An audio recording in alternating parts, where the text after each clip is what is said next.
But once it fulfilled, faith will become a miracle. విశ్వాసం అద్భుతం అయ్యేదాకా అది అందరికీ వెక్కిరింతలాగానే కనిపిస్తుంది, అందరికీ అవమానంగానే కనిపిస్తుంది, అందరికీ ఎగతాళిలాగానే కనిపిస్తుంది. విశ్వాసం ఎగ్జిక్యూట్ చేస్తున్నప్పుడు faith in the beginning will seem like మాకరీ. Faith in the beginning will seem like మాకరీ, but once it is fulfilled it becomes the miracle. విశ్వాసము ఆరంభంలో చూస్తే వెర్రితనంగా కనిపిస్తుంది, కానీ నెరవేరిన తర్వాత అదే విజయంలాగా కనిపిస్తుంది. విశ్వాసం ఆరంభంలో అవమానయుక్తంగా కనిపిస్తుంది, కానీ నెరవేరితే అభిమానించే స్థాయికి వెళ్తావు. That is the power of faith. విశ్వాసం అనగా నిరీక్షింపబడ వాటి యొక్క నిజస్వరూపము, అదృశ్యమైనవి ఉన్నవనుటకు రుజు.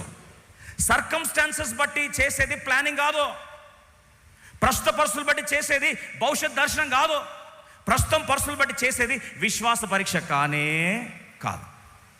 భవిష్యత్తులో దేవుడు ఏది చెప్పాడో దాన్ని పట్టుకొని ఇప్పుడు అడుగులు వేసేది విశ్వాసపు అడుగులు. ఈరోజు అడుగుతున్నాను, దేవునికి మన నుంచి గొప్ప గొప్ప విశ్వాసం అక్కర్లే. అందుకో ప్రభు అన్నాడు, ఆవగింజంత విశ్వాసం చాలన్నాడు. చూడండి, విశ్వాసము మన గొప్పతనాన్ని బట్టి కాదు, విశ్వాసము వాగ్దానం ఇచ్చిన దేవుని బట్టి. చూడండి, ఒక పేపర్ అనుకుందాం, చెక్ బుక్ ఒక పేపర్ ఉంది, అంతవరకు అది పేపరే. ఆ పేపర్ చింపి మీకు ఇస్తే దాని వాల్యూ ఎంత? 0. అదే లక్షల కోట్ల నోటు సంతకం పెట్టి అదే పేపర్ మీకు ఇస్తే దాని వాల్యూ ఎంత? ఇప్పుడు చెప్పండి, పేపర్కి వాల్యూవా, పేపర్ మీద సంతకం పెట్టడానికి వాల్యూవా? త్వరగా చెప్పాలి. వాగ్దానానికి వాల్యూ లేదు, వాగ్దానము చేసినను బట్టి వాగ్దానానికి వాల్యూ. వాగ్దానం ఇచ్చిన వాడు నమ్మదగిన వాడు కనుక వాగ్దానం ఏం చేస్తాడు? నెరవేరుస్తాడు. మన ధైర్యం ఏంటండి? కాన్ఫిడెన్స్ ఏంటి? ఇచ్చినవాడు సైన్ చేసిన వ్యక్తి యొక్క నమ్మకత్వమే మన ధైర్యం. The confidence of the one who signed it is the guts that push you in the times of testing of faith. విశ్వాస పరీక్షలో అడుగు వేయడానికి కొరకు ధైర్యం ఎలా వస్తుంది? అందుకో ప్రభు ఉన్న వాటిని ఉన్నట్టు పిలవలేదు, లేని వాటిని ఉన్నట్టు పిలిచాడు. భవిష్యత్తులో ఏది జరగబోతుందో దాన్ని ఇప్పుడు చూస్తూ దేవుడు ఏం చేశాడు? పలికాడు. నిర్గమకాండం 2:22లో మోషే ఎందుకు భవిష్యత్తు గలవాడో, పిల్లోడు పుడితే గెర్షోము అని పేరు పెట్టాడు. గెర్షోము అంటే ఏం తెలుసా? కలిసి చదువుదాం. నిర్గమకాండం 2:22. బానిసపు చెరలో ఉండి, మరి మిద్యాన్లో పెట్టాడా లేకపోతే ఐగుప్తులో పెట్టాడా పక్కన పెడదాం, కానీ పేరేం పెట్టాడు చూద్దాం. ఆమె ఒక కుమారుని కనినప్పుడు మోషే, నేను అన్యదేశములో పరదేశినై ఉంటిని అనుకొని వానికి గెర్షోము అని పేరు పెట్టాడు. ఎక్కడున్నాడంట? అన్యదేశం ఉన్నాడు. అన్యదేశం అంటే ఈ దేశం నాది కాదు. ఈ దేశం నాది కాదంటే మరి ఈయనకి ఇంకోటి దేశం ఉన్నట్ట లేదా? ఎస్ అనే వాళ్ళు చేతండి. ఇక్కడుంటూ భవిష్యత్తు కొరకు ప్రతిరోజు విశ్వాసానికి పరీక్షగా కొడుకుకి ఏం పేరు పెట్టాడు చెప్పండి? గెర్షోము అన్నాడు. ప్రతిరోజు గెర్షోము అంటే మనము పరదేశులం రా, అన్యదేశంలో పరదేశినై ఉంటిని అనుకొని వానికి గెర్షోం అంటే, మన భాషలో చెప్పాలంటే గెర్షోం అంటే మన భాషలో పరదేశీ. ఓ పరదేశీ, పరదేశీ అంటే ఎక్కడికో పోకండి మళ్ళీ. ఓ పరదేశీ అంటే ఆయన అంటున్నాడు పిలుస్తున్న ప్రతిసారి ఏ గెర్షోం ఇట్రా అంటే మనం ఎవరు? పరదేశులము, ఈ దేశం మంది కా. Being in Egypt he was always focused on the promised land.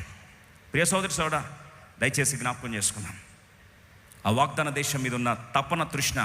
బహుశా మీరు అనుకోవచ్చు మోషే వాగ్దాన దేశానికి వెళ్ళలేదు కదా అని, కానీ దేవుడు రూపాంతరపు కొండ మీద మహిమ ప్రత్యక్షతలో ఫస్ట్ పర్సన్ ఎవరండి? ఎవరు ఫస్ట్ పర్సన్? దేవునితో పాటు వచ్చింది ఎవరండి? మోషే కాదా? I want ask you today, what kind of faith do you have? అందుకొరకు ఈ సంవత్సరము విశ్వాసం నుంచి అధికమైన విశ్వాసంలోకి దేవుడు నడిపించునుగాక.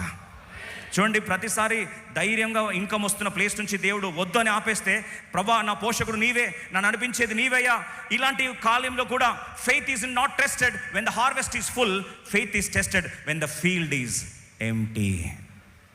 మొత్తం పంట అంతా ఖాళీ అయిపోయింది, ఇప్పుడు పరీక్ష స్టార్ట్ అయింది. కొన్నిసార్లు దేవుడు ఖాళీ చేసి పరీక్షిస్తున్నాడంటే, I want tell you something. God wants to test your faith. A faith which cannot be tested cannot be trusted. ఏ విశ్వాసం అయితే పరీక్షించబడదో ఆ విశ్వాసము నమ్మశక్యమైన విశ్వాసం కానే కాదు. తీసుకెళ్ళి జనములకు తండ్రిగా చేయక మునుపు అబ్రహాముని దేవుడు ముందు ఏం చేశాడు? పరీక్షించాడు. మోషేకి దేవుని యొక్క బాధ్యతలు, ఇశ్రాయేలు ప్రజల యొక్క బాధ్యతలు అప్పగించక మునుపు మోషేని దేవుడు పరీక్షించాడు. పేతురుని సంఘం యొక్క బాధ్యతలు అప్పగించక మునుపు పేతురుని దేవుడు పరీక్షించాడు. వాస్తవికంగా యేసుప్రభుని కూడా తండ్రి బాధ్యతలు అప్పగించమని కుమారుడైన యేసుప్రభుని ఏం చేశాడు? పరీక్షించాడు. ఈరోజు కొన్నిసార్లు దేవుడు విశ్వాస పరీక్షలో నిన్ను సిద్ధపరుస్తున్న కారణం ఏంటంటే, ఒక బలమైన అద్భుతాన్ని దేవుడు నీ జీవితంలో నెరవేర్చడం మాత్రమే కాదు. కొన్నిసార్లు చూడండి, మన జీవితంలో ఏది వదులుకున్నా పర్లేదు, సర్వాంగ కవచం. ఎఫెసి 6వ అధ్యాయం 16, ఎఫెషియన్స్ 6:16 త్వర తీయండి. ఎఫెసు రాసిన పత్రిక 6వ అధ్యాయం 16వ వచనం త్వర చదువుదాం. Ephesians chapter 6:16. అక్కడ చూస్తే సర్వాంగ కవచంలో 6 ఉన్నాయి కదా. అయితే సర్వాంగ కవచంలో అన్నిటికంటే ప్రధానమైంది, అన్నిటికంటే విలువైంది, అన్నిటికంటే చాలా గురుతరమైంది కలిసి ఎఫెసి 6:16, 6:16 కలిసి చదువుకుందాం.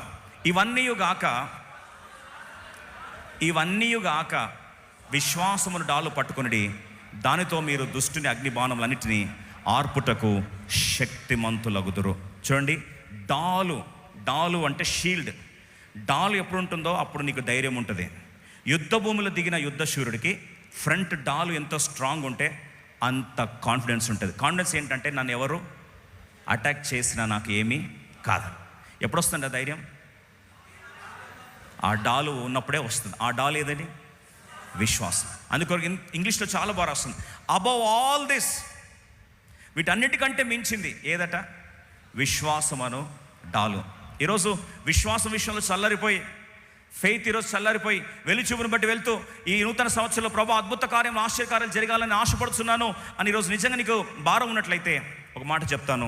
Devil cannot steal God's promises, he only tries to steal your faith. సాతాను ఎప్పుడు దేవుని వాగ్దానాన్ని దొంగలించడం మన వల్ల కాదు. వాడు దొంగలిస్తే ఏం దొంగలిస్తాడు? నీ విశ్వాసాన్ని దొంగలిస్తాడు.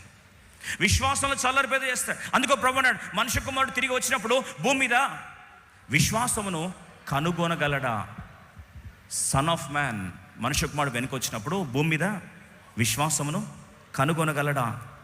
ఈరోజు అడుగుతున్నాను, ఏ రిపోర్ట్స్ వింటున్నావు నువ్వు? ఏ రిపోర్ట్స్ చూస్తున్నావు? యెషయా గ్రంథంలో ఒక మాట రాస్తుంది. మెస్సయ్య యేసుప్రభుని పరిచయం చేస్తున్నప్పుడు యెషయా గ్రంథం 53వ అధ్యాయం 1వ వచనంలో నాకు ఇష్టమైన ఒక మాట ఉంది. ఏమని తెలుసా? Whose reports did you believe? Whose reports did you believe? Isaiah chapter 53:1. యెషయా గ్రంథం 53:1 చూస్తే, ఎవరి సమాచారము? చూడండి, ఈరోజు అడుగుతున్నాను, దేన్ని నమ్ముతావు నువ్వు? మేము తెలియజేసిన సమాచారము ఎవడు నమ్మెను? యెహోవా బాహు ఎవనికి బయలు. ఎవడికి నమ్మితే వానికే బయలుపరచబడుతుందండి. ఈరోజు దేవాన్ని బలం నాకు చూపించయ్యా, నీ శౌర్యం నాకు చూపించయ్యా అంటే ఎందుకు దేవుడు చూపించట్లేదు? ఇంకా స్వస్థతకు ఎదురు చూస్తున్నావా? ఇంకా విడుదల కొరకు ఎదురు చూస్తున్నావా? ప్రభావం కొరకు ఎదురు చూస్తున్నావా? ఈరోజు ప్రభు జ్ఞాపకం చేస్తున్నాడు, ఎవని సమాచారము మీరు నమ్మితిరి? Whose report have you believed? కొన్నిసార్లు న్యూస్లు అన్నీ నీకు నెగిటివ్ వస్తూ ఉంటే, దేవుని వాగ్దానాలు ఉంటే దేన్ని నమ్ముతావు? ఉన్నో చెప్పు. చుట్టంతా న్యూస్లు వస్తున్నాయండి, నీకు అదంట, మీ ఇంట్లో అదైందంట, పలానా నీ గురించి ఇలా మాట్లాడారంట, రిపోర్ట్స్, మెడికల్ రిపోర్ట్స్ అలా వచ్చాయంట, ఇక ఎప్పటికీ కూడా ఈ వాగ్దానము నెరవేరదట అని ఇలాంటి న్యూస్లన్నీ వరుసపెట్టి దాడి చేస్తూ ఉంటే, which report will you believe? అట్లా డైరెక్ట్గా అడిగితే ఎట్లా బ్రదర్ అంటారా? డైరెక్ట్గా నేను అడిగిన ప్రశ్న కాదండి, మెస్సయ్య ప్రవచనంలో ఫస్ట్ క్వశ్చన్ అది, who's report will you believe? ఈరోజు చాలామంది గుండెలు గాయమైనాయి. కొన్ని వార్తలు తట్టుకోలేక స్టోరీ ఈజ్ ఆల్ ఓవర్. ఇశ్రాయేలు ప్రజలందరూ కూడా గొల్యాతును చూసి, దయచేసి ఇశ్రాయేలు ప్రజలందరూ కూడా గొల్యాతును చూసి వారి ప్రాణములన్నీ కూడా చల్లారిపోయాయి. ధైర్యము వసూలిపోయి వెళ్ళిపోయింది. దావీదు వచ్చి ఆ రిపోర్ట్స్ అన్ని చెప్తా ఉంటే ఒకటే మాట అన్నాడు, సున్నతి లేని ఫిలిస్తీయుడు ఆఫ్టర్ ఆల్ వీడెంత. ఏంటి దావీదు, నీ ధైర్యం ఏంటి? సున్నతి అంటే నిబంధన, నా ధైర్యం నిబంధన. మీ ధైర్యం, మీ రిపోర్ట్స్. సవాల్ చూసుకుందాం రండి, ఎవరు గెలుస్తారో. ఎవరు గెలిచారు? ఎవరు గెలిచారు? ఎవరు గెలిచారండి? దావీదు ఎలా గెలిచారంటే, ఒక్కసారి ఆ గెలుపు చూసిన తర్వాత అందరు పాటలు మారిపోయాయి. సౌలు 1000 కొలిది, దావీదుకి 10,000 అని చెప్పాలంటే ఫస్ట్ నీ రిపోర్ట్ ఏందో నువ్వు తెలుసుకోవాలా. What report will you believe? ఒక దుర్వార్త వచ్చిందా, ఓ న్యూస్ వచ్చిందా, అంతే. ప్రభు అన్నీ అయిపోయినాయి నాయన. ఏందో లైఫ్ ఇంటర్నేషనల్ ఫెస్టివల్స్ వెళ్ళొచ్చిన తర్వాత రిపోర్ట్, వెళ్ళొచ్చిన తర్వాత వస్తుంది. అప్పుడు ఏ రిపోర్ట్ నమ్ముతావు? అందరూ నిశ్శబ్దం. అందరికి బ్రదరే వకాల్లో తీసుకున్నాడు. ఎవరి రిపోర్ట్ నమ్ముతామండి? దేవుని మాట నిరంతరము నిలిచి. భూమి ఆకాశం గతించిపోయిన కానీ దేవుని మాట ఎన్నడూను గతించి. ఎంతమంది మాట నమ్ముతున్నారు? దేవుని మహిమ కలుగును గాక.